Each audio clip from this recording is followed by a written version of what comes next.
sudah memberikan support kepada saya, dan alhamdulillah saya sudah pulang, saya sudah berhasil membawa nama baik Aceh khususnya Medan Raya, dan semoga kedepannya saya bisa menjadi contoh dan inspirasi bagi teman-teman dan adik-adik semuanya, dan semoga saya bisa menjadi pribadi yang lebih baik lagi ke depannya, dan semoga kita sukses. Amin. Ada kesan tersendiri bertemu dengan Pak Presiden, Dek? Siap, rasanya bangga Kak, campur aduk ya, bangga ada sedih ada, karena kan biasanya kita lihat di TV terus tiba-tiba ketemu langsung gitu, kita agak deg-degan gitu Kak. Ya, terima kasih. Oke. Untuk pemerintah negara sendiri bagaimana, Pak? Saya sangat senang Kak, sangat bangga.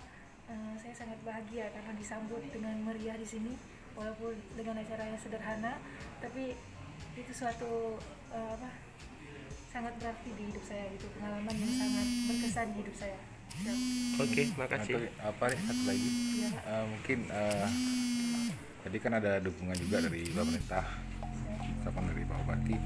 Cita-cita ke depan apa nih?